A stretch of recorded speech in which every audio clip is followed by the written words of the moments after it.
Yo, what's going on, y'all? It's Cone back here again today with another video, and today I want to tell you what I think the biggest need for every NBA team is going into the offseason. The NBA Finals are still going on, the year isn't over, but because there's only the Celtics and the Mavs left, 28 teams are right now in the midst of their offseason. A lot of teams are looking forward to the draft, many more to free agency, looking to potentially make a blockbuster deal at some point. It feels like it's going to be a very exciting offseason. And so with that, I thought it would be a fun time to go ahead and preview it just a little bit. I'm going to go through every team alphabetically, starting off with the Atlanta Hawks and ending with the Washington Wizards, and tell you what I think the number one thing they need to do this offseason is, whether it's adding a specific player, it's trading somebody away, it's trying to figure out a coaching situation. Teams are all over the place. So we'll go ahead and just get into it. Leave a like and subscribe if you enjoy. Hit the notification bell so you don't miss out on future videos. And of course, all the timestamps will be below if you want to find your favorite team. Let's get into it. Starting off with the Atlanta Hawks, and for them, it's pretty obviously their number one need is to pick a direction. This is a team that is currently in basketball limbo. They've been trying to make this thing work with Trae Young at the helm because he's one of the best players they've had in franchise history, and it just has not come to fruition. They went to the Eastern Conference Finals in 2021, and since then they've made a bunch of moves, mainly the DeJounte Murray trade, which has absolutely not worked out. They're just not a good basketball team. So they either need to say, okay, we need to push in some more chips. Maybe you trade this first overall pick, or you trade DeJounte Murray to build out more pieces around Trae Young. Maybe you take Alexander Sarr and just add him to DeJounte and Trae. Maybe you trade both those guys and go for a rebuild. There's so many different ways they could go with this, but regardless, they have to pick a direction here. They can't just let themselves stay in basketball limbo for much longer whatsoever. Next up, we have the Boston Celtics, who are currently again in the NBA Finals right now. They're up 1-0, so it seems like they've got a chance to win. So this one's hard to pick, but I'm just going to say add some more depth. The starting lineup is stacked. Everybody's under contract going to next season, but you could still add some more pieces around the edges theoretically. Maybe just sign somebody to a minimum that could come contribute, that wants to compete for a ring. Al Horford is getting up there in age, so maybe if you could find a younger backup big to eventually take his place. There are a lot of ways they could go. They also have the 30th overall pick in this year's first round, so maybe drafting someone there that could help you compete next year, or at least be somewhat of a rotational guy. They don't have to be right away, but eventually can grow into that role. It's hard to say for a team in the Celtics who dominate the Eastern Conference and are currently on the path to win the finals what they should do, but I think it's pretty clear outside the starting lineup there are a couple of pieces they could add to this team to make themselves even more dominant. For the Brooklyn Nets, I'm just going to go ahead and say what I've been saying for a while. They need to trade Mikal Bridges. I don't like the direction they're heading in. They're going nowhere fast. I understand they don't have their draft picks, and it would make more sense to try and compete, but they are so unbelievably far away from that happening. I just don't think it makes sense. Mikal Bridges still has a lot of value. If you can somehow try and land like that third overall pick in the draft from the Houston Rockets, I don't know if they're actually willing to move it, but if that's something you can explore, or just getting towards the top of the draft with Mikal, get some more assets, I think that's a great way to go ahead and begin this teardown. I don't like the Nets roster at all. I don't really see a path to them becoming contenders with this group anytime soon. I think it starts off with trading Mikal Bridges, who has the most value on this team. Next up, we have the Charlotte Hornets, and for them, it's just to add that next piece in the draft. They are a rebuilding team. They're trying to figure out where they go next. They've got a really interesting young core between LaMelo Ball, who does have to stay healthy, as well as Mark Williams. Brandon Miller was great in his rookie season, came in third in Rookie of the Year voting. They've got some fun pieces on the edges, like Trey Mann was pretty solid for them after coming over from Oklahoma City at the deadline. But this is where I think they really have to hit. They got to add one more guy to this core that can grow alongside these players, whether it's another guard like, say, Stephon Castle. They go ahead and add a big, maybe a little bit worried about the Mark Williams injury history, and they instead opt there. There's guys on the wings they could add. It's not a draft where you're going to get a lot of star power, it feels like, but getting a great complementary piece to go alongside Brandon Miller and LaMelo, who project as those two stars, this is a great spot to go ahead and do so, and I'm excited to see who the Hornets go ahead and pick up. Next up, we have the Chicago Bulls, and the top thing they have to do, in my opinion, is trade Zach LaVine. He has been here way too long. The Bulls have been trying to run this thing back for way too long. It's clear to, I think, everybody but them, this isn't going to work. There's even reports now that they might re-sign DeMar DeRozan, which I just don't understand.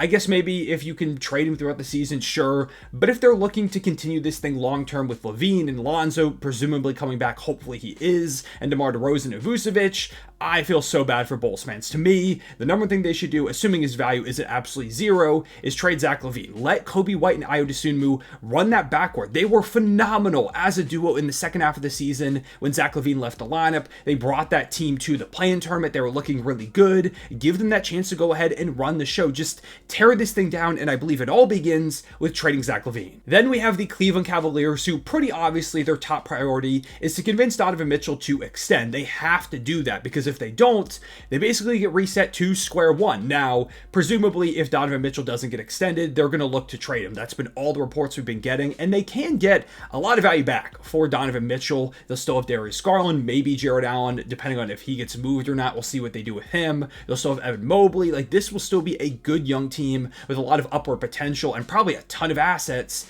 But if they want to try and compete relatively soon, like they can with Donovan Mitchell, they have to keep him in town. So we'll see if they did enough throughout the season. We'll see what their sales pitch is, but clearly the number one need for them is to get Spida to stay in Cleveland long term. Then we have the Dallas Mavericks, the other team playing in the NBA Finals. Again, hard to figure out what exactly they need to do because we still have to see how the series plays out. But the top thing that comes to mind for me is bringing back Derrick Jones Jr. He has been phenomenal for them in the starting lineup the entire year. They have him on a really low-level contract. He's played his way into a lot more money. We'll see if Dallas goes ahead and pays that. They have a way to make that work. If maybe he takes a bit of a pay cut to stay there because they've been so successful. He did an interview recently. I forget exactly who it was with, but basically said that he wants to be in Dallas going forward, that he's loved it there. And hey, I don't blame him. I mean, he's become the best version of himself ever on a finals team here with the Mavericks. So it makes sense he wants to stay. We'll just see how it works out monetarily because he definitely has added a lot more value to his contract with his play throughout this season. Then we have the Denver Nuggets, whose biggest need is pretty clearly to add depth. This team has a great starting lineup between Jamal Murray and Kentavious Caldwell-Pope, who they do have to bring back, so that is another big thing to think about.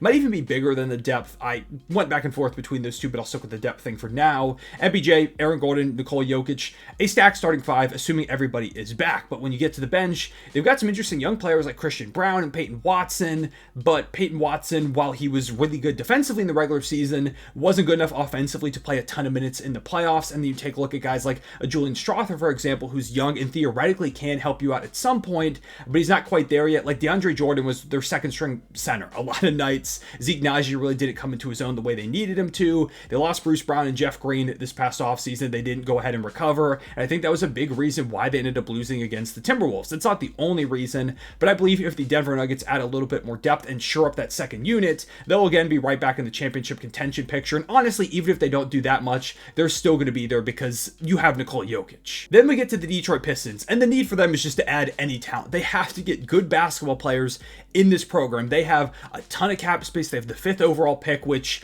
really sucks because they've had 31 wins combined the past 2 seasons and have both times fallen to the 5th pick, having the best odds. So the lottery gods are just not happy with Detroit. But basically, Cade Cunningham is really good and you have some fun young pieces, but you've got to show Cade in particular some support. Whether you go out there and overpay to get in some free agents, you take on bad contracts that maybe you could rehabilitate their value a little bit, as well as getting some assets which you can then flip. Just do something. Add any type of talent to this team to help Cade and be better than the 31 combined wins you've had the past couple of seasons. For the Golden State Warriors, the number one thing they need to do is decide on Klay Thompson. Do they keep the Splash Brother in Golden State long term, keeping him a Warrior for life? Or do they take a look at how this season ended, where Klay was very up and down, got benched at one point, and has really not looked like himself, and just let him walk, let him go somewhere else, try and use that money a different way? It's a tough decision to make. I would imagine the Warriors do try their hardest to go ahead and bring him back, but are they going to be willing to pay him the money he probably is looking for? And I'm sure there's a lot of teams out there that, even though Klay didn't play great this season, would love to go ahead and take a chance on him in a bit of a smaller role, where, unlike with the Warriors, they're asking him to be a 2 option instead. Maybe he finds a team where he can be like a 3, just a complimentary knockdown shooter, one of the best shooters in NBA history. Maybe that's a role he'd be happy with. So we'll see what happens on Klay Thompson, but just the idea of him playing anywhere other than Golden State feels really weird, although for the first time it feels like a genuine reality. For the Houston Rockets, the number one priority is to maximize the value of that 3rd overall pick. They got some lottery luck this year. While their selection went to OKC at 12, they go ahead and have the net selection from the James Harden trade jump up to number 3, and now there are 2 paths. One, they could just draft somebody. They could take like like a Reed Shepherd as a sharpshooter who would fit great with this team, a big man like a Donovan Clingan. They could swing for some upside with a variety of prospects. They could trade back, try and trade up. A lot of ways they could go in the draft, or they trade the pick to add a big-time difference maker right now. Maybe it's a Mikal Bridges, who has been rumored that the Rockets have some interest in. Maybe they could look to just send that pick back over to Brooklyn in exchange for him. Maybe they wait for a big fish to become available. Like, say, Donovan Mitchell, it's not looking like he's going to go for a contract extension. Maybe the Rockets try and package together a bunch of assets and make a move like that work. There's a lot of ways they could go, but regardless, that is kind of the swing point of this whole offseason, in my opinion, for Houston, who otherwise are pretty much set with their young core and guys going forward. Then we have the Indiana Pacers, who pretty obviously their top priority is to retain Pascal Siakam. I would be surprised if they didn't. They went on that Eastern Conference Finals run. He was amazing in that run too, while Tyrese was a bit up and down at times, struggling with his aggression, dealing with that lingering hamstring injury that really bothered him the entire season. Pascal was pretty consistently great. You've got to bring a guy like that back. You gave up some assets to invest in him. It seemed like he liked being there. All the reports are that they're going to offer him a max and that he's likely to stay. And once you get that done, then you can take a look at touching up the roster on the edges, mainly adding some more defense, but keeping Tyrese's co-star in town is, of course, priority number one. For the Clippers, the priority is to keep the big three in town. You traded for James Harden this past season. You had some great moments with him and Kawhi and Paul George, and it just fell apart over the course of the year with some injuries, the lackluster play overall from the team. It kind of turned out to be a mess. And of course, they lost in the first round to the Dallas Mavericks. Now you've got Paul George and James Harden both as free agents. We haven't really heard a lot about teams being interested in James Harden other than the Clippers, so I would imagine he's just back. But for Paul George, a lot of teams out there reportedly have some intrigue. The Sixers are the top team that's been mentioned as one that could really try and lure him away. And if you lose Paul George, this thing comes crumbling down. Now, I've gone on record recently and said, I think the Clippers are kind of done for. I just don't see a way that this team stays healthy long enough to compete. There was, again, that huge drop-off after a hot streak during last season. Maybe they refine some of that magic and really put it all together. I just don't think it's going to happen at this point. I honestly think they're kind of just delaying the inevitable, both a new arena opening up and the fact that you did look really good at times last year. You probably have no choice but to keep the big three in town, and re-signing Paul George and James Harden should easily be their top priority. For the Lakers, the biggest need is to figure out who's going to be your head coach. I'm recording this section of the video about a day after the rest of it because things keep changing rapidly for the Lakers and their search. When I initially recorded this, Dan Hurley was still in consideration, but then he declined their offer to stay with UConn, and now there's a lot else up in the air. JJ Redick, apparently, they actually haven't had that much contact with him, and there are some rumors that he may not even be interested because there could be potential drama. There's also James Borrego, who's one of their leading candidates, but now reports are coming out that Cleveland kind of sees him as their guy, or at least he's one of the top candidates there, so they are kind of in a messy spot right now when trying to find their head coach. And this is important because it's been a revolving door at that spot in the LeBron era. It was Luke Walton and then Frank Vogel, who won a championship with them, and then he was fired, and now it was Darvin Ham.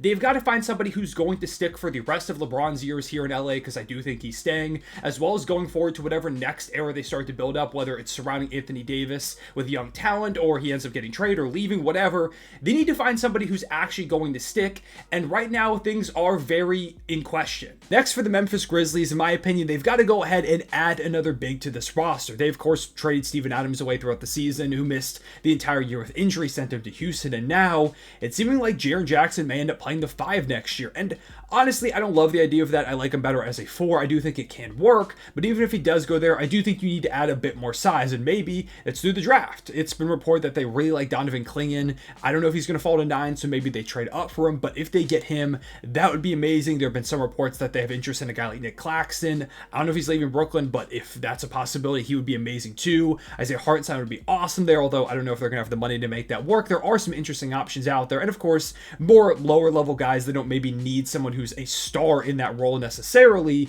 but I do think they need to add a little bit more at the big position. All their other positions are pretty good. That's when I think they could use some more depth in. For the Miami Heat, their top priority, in my opinion, should be to make sure Jimmy Butler is here for the long term. him, whether that's assuring him that he will get paid because there's that extension that they could offer him. Reports say that they're a little bit iffy on that. I mean, it is over $100 million. That would take him till he's like 38 years old. Not super ideal for a guy who is somewhat injured prone and is getting to the twilight of his career.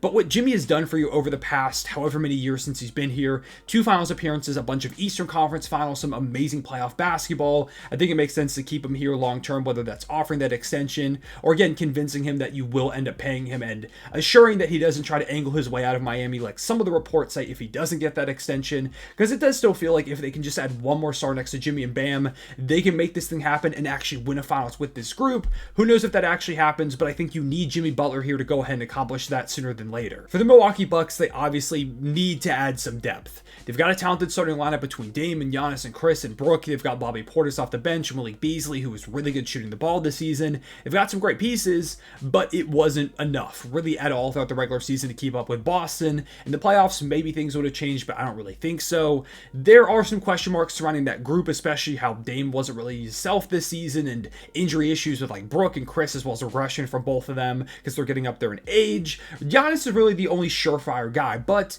you kind of just have to hope that that group clicks, and beyond them, give them some help whatsoever, because the bench was really bad this season. Like, you've got Portis, Pat Bev gave you some moments, but you need way more than that. Whether it's trying to just lure guys in, say, hey, we can help you get a ring on minimum contracts, some veterans. It's trying to find your way into maybe the second round, just sending out cash for a pick to bring in some young talent and hope that they can give you something. I don't know what it is, but the depth that they have right now is not going to work and not going to help you win the Eastern Conference against Boston. For the Minnesota Timberwolves, in my opinion, the biggest need is to add more offensive firepower, specifically extra playmaking and shot creation. Those are things that were glaringly not there against the Dallas Mavericks. That amazing defense they have over there just completely shut them down. If it wasn't Ant creating something, it really wasn't happening. Cat is a great shot maker, but some of the shot creation, like, it feels like every time he takes a shot that is self-created, it is highly contested, which isn't ideal. Mike Conley had some really good moments, but he's getting up there in age. They need more guys that can put the ball on the deck, create plays for others, and self-create some shots. There's a big difference between their defense, which is unbelievable, and the offense, which is really shaky. They have to close that gap. For the Pelicans, in my opinion, they need to go ahead and shake this thing up.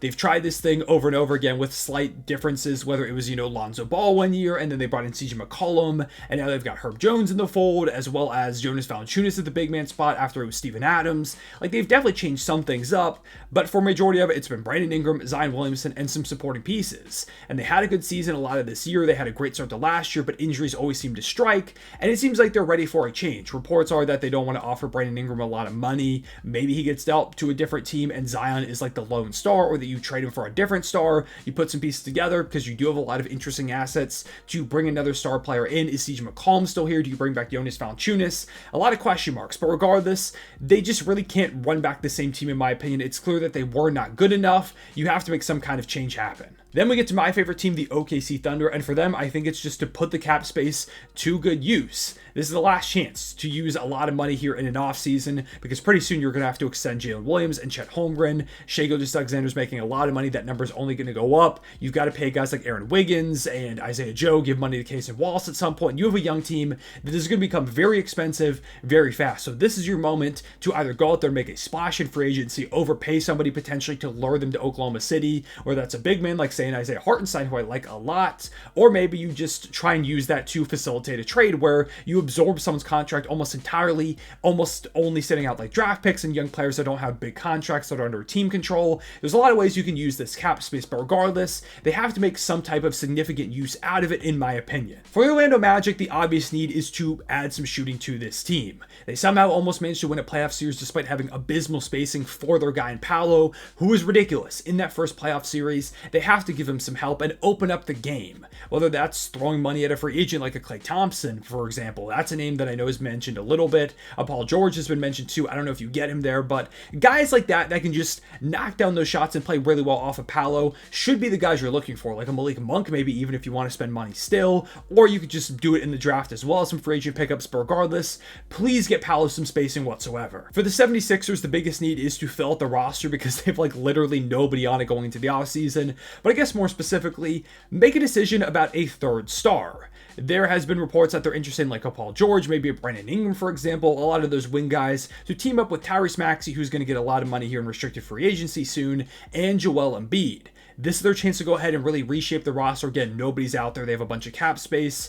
We'll see what they do. Is it bringing in that third star, or is it more so going with the depth route where you just put a lot of really good role players around that big two that were ridiculously dominant as a duo this season when they played together? They only lost like 6 or 7 games in the regular season. I think you can build a fantastic team around them. They've just got to make the right decisions and decide, is it going for a third all-star level guy that is going to take up a lot of your cap space and just adding more minimum level players around them? Or is it just decking out the supporting cast with really good role players next to your 2 stars and trying to let it rock that way? For the Phoenix Suns, the biggest need is to use this draft pick wisely. They do not have a lot of draft capital coming down the pipeline. It is this pick and not a lot else. So they have a decision to make here. They could either trade this pick, or rather trade the player that they take with this pick, because they can't trade the pick until they make their selection due to the Stepien rule. So they could do that to try and bring in another veteran to help out this team that was not good enough this year. They got swept in the first round despite having Kevin Durant, Devin Booker, Bradley Beal. They have to make this team better, add some more depth. That's one way to do it. Or I think they should just use the draft pick, take somebody that can contribute right away, give you some youth, some energy into this team, one that really lacked it at times. That's the way that I would go. But regardless, whatever they do with this pick, they have to make the perfect decision if they want any chance of competing more next season, because they don't have a lot of assets to upgrade the roster otherwise. Speaking of draft picks for the Blazers, there isn't that much they need to do because they're a rebuilding team. They're just going through the motions. But I guess the biggest need would be to nail these draft picks, specifically 7 and 14 in the first round. They have 2 lottery selections, and there are a lot of good players that could theoretically be amazing complements to Scoot Henderson, who is hopefully going to end up being your franchise point guard. You've got really interesting young guys like Shaedon Sharpe and Anthony Simons, amongst others. There is something fun brewing over there in Portland, if you ask me, and going ahead and hitting it 7 and 14 could really help you accelerate this rebuild. For the Sacramento Kings, I think it's pretty clear the biggest need is to make an upgrade of some kind. They kind of just sat on their hands after they made the playoffs last year, didn't do much this past offseason, which I hated, and then they went out there and missed the playoffs, kind of restarting the streak that they just ended. If they want any chance of making the playoffs next year in a loaded Western Conference that's only getting better, they have to make some type of significant upgrade, especially because it seems like they're not going to have the money to bring back Malik Monk, who is unbelievably vital to what they did last season. So if they lose him and don't do anything significant, the Kings are going to be nowhere near the playoff picture next season. I wouldn't be surprised if they're even out of the play-in race. For the San Antonio Spurs, I think everybody's going to agree with me that their top need is to go out there and get a point guard. Everybody in the NBA world was complaining throughout the year that there weren't enough guys that could get Wemby the ball. Trey Jones did a pretty good job, but he was on and off the bench. They tried to make Sohan into a point guard. That's not really his role. And even with Trey Jones, he's not like your franchise point guard going forward. They could add a veteran, but in my opinion, more so, they should target at least 1 point guard or ball handler, if not 2. In the top 10, they've got 2 picks, 1 at 4 and 1 at 8, I believe. Use those picks, add a ball handler or 2, just more talent next to Wemby, and somebody who can actually get him the ball down low when he's just towering over anybody who's guarding him. Then we get to the Toronto Raptors, who, like the Blazers, don't have a lot to do this offseason, in my opinion. But one of the top things is extending Scotty Barnes. That's the biggest need. Just give him a payday. He was an all-star for you this season. He was amazing, and it feels like he could be a guy you build around going forward. It remains to be seen if he can be like that number 1 guy on a championship team. It's very early on in his career, but at the very least, he is a franchise building block, a cornerstone. Extend him. Don't worry about doing that next season. Just give him the money now, and I would imagine they would do so. For the Utah Jazz, the big thing that they need to do is pick a direction. They've been like this rebuilding, not really rebuilding team over the past couple of years where they've been middle of the pack. Part of the year they're competing for a play-in spot, and then they drop off by the end of the season and they get a decent lottery pick, nothing too crazy, and it feels like they're on pace to do that again next year. While they've got a really fun talent in Lauri Markkanen, they've got John Collins, who's pretty solid for them last year, Colin Sexton, and really fun young players like Keontae George and Taylor Hendricks and Bryce Sensabaugh and Walker Kessler.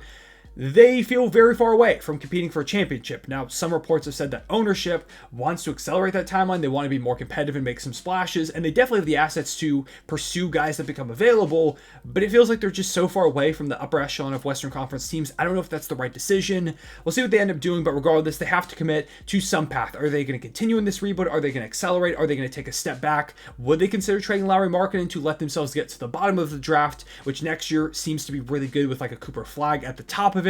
I don't know if they would even consider doing that, but it is an option I think they should consider. And finally, for the Washington Wizards, I think the only need they have is to nail the number 2 overall pick. This could be a big swing moment in the rebuild. They could go for a big like a Donovan Clingan. They could go for a higher upside swing, maybe like with Zachary Rishashar. I've heard it said both ways. He seems like he has a lot of upside, a lot of big fans in this draft. They could go for like a shooter in a Reed Shepard. They could go for a ball handler. There's a lot out there. A lot of ways they could go. They have, below Coulibaly, who they picked last year, I think is going to be really good. They've got Denny Avdia, who showed a lot of promise last year, Corey Kispert, some young players, but not a ton of established building blocks for certain. This is a chance to go ahead and add another one, and there's not a lot of times where you're going to get the number 2 overall pick. They got to go ahead and get this one right. And yeah, with all that being said, those are my biggest needs, priorities for all 30 NBA teams going to the offseason. Let me know down below in the comments if you agree or disagree with the one I said for your favorite team, and what do you think about the ones that I did mention. I appreciate y'all watching. Leave a like and subscribe if you enjoyed. Hit the notification bell so you don't miss out on future videos.